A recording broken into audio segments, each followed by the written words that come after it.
Students, welcome back. हमने अपनी पिछली वीडियो में पुत्र प्रेम के बारे में आप लोगों को बताया था, जहाँ पर बाबू चैतन्य दास, प्रभुदास और शिवदास तीनों जो हैं, जिसमें प्रभुदास को जो है वह तपेदिक की बीमारी हो जाती है। उसके बाद क्या था, यहाँ पर चैतन्य दास ने व्यग्र होकर कहा, तपेदिक?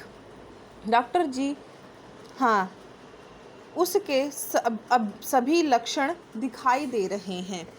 चैतन्य दास ने आत्मविश्वास के भाव से कहा, मानो उन्हें कोई विस्मयकारी बात जो है वह सुनाई पड़ी है, तपेदिक हो गया है।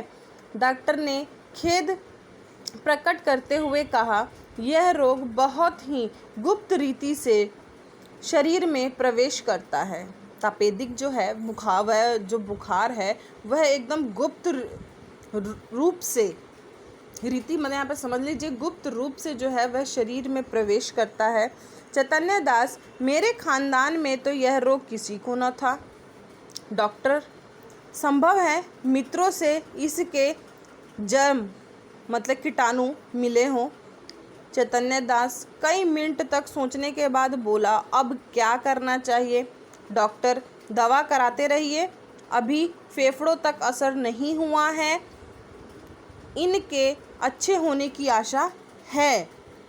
डॉक्टर जो है बाबू चैतन्य दास को बोलता है कि अभी इनके अच्छे होने की आशा है, दवा कराते रहिए।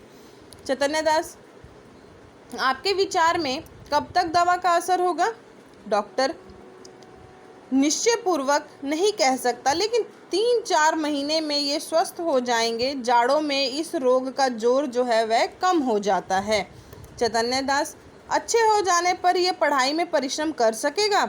डॉक्टर, मानसिक परिश्रम के योग्य तो ये शायद ही हो सके, क्योंकि जिस आदमी को तपेदिक हो जाए और वो 3-4 महीने तक जो है अगर बीमार रहे, उसके बाद अगर वह ठीक हो तो उसका जो है मानसिक जो परिश्रम है वह उससे तो वह कमज़ोर हो जाएगा और शायद ही जो है वह अच्छी तरह से पढ़ पाएगा। मान लो कि अगर कोई बच्चा पढ़ने में बहुत तेज़ है और अचानक वो बहुत बीमार हो जाए, तो उसकी जो मानसिक स्थिति है वह उस लायक नहीं रहेगी जैसे वह पहले था।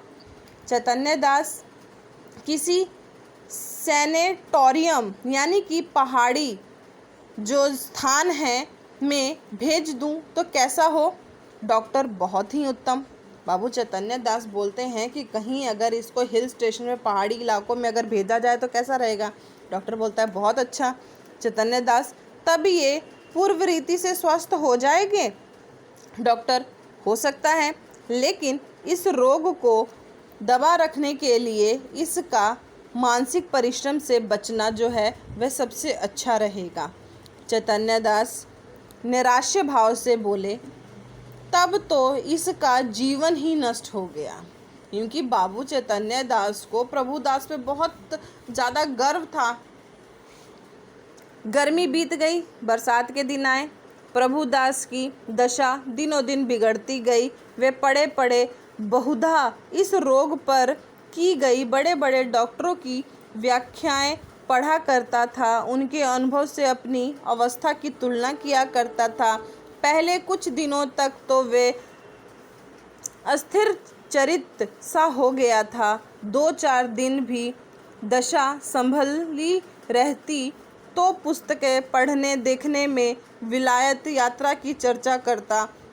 2-4 दिन भी ज्वर का प्रकोप बढ़ जाता तो जीवन से निराश हो जाता, किंतु कई मास के पश्चात जब उसे विश्वास हो गया कि इस रोग से मुक्ति होना कठिन है, तब उसने जीवन की भी चिंता जो थी वह छोड़ दी थी। यहाँ पर क्या है, बाबू प्रभुदास जो है उनका बुखार थोड़ा सा भी हटता था तो वह क्या है कि डॉक्टरों की जो रिपोर्ट्स होती थी, जो उनकी जांच की जो भी चीज़ें होती थी वह सब पढ़ते थे, जानते थे कि हाँ मैं अभी किस हद तक स्वस्थ हुआ हूँ। और जैसे ही बुखार आ जाता था तो वह निराश हो जाते थे कि अब मैं जो है इस रोग से कभी मुक्त नहीं हो सकता, और उसी चिंता में जो थे प्रभुदास पड़े रहते थे।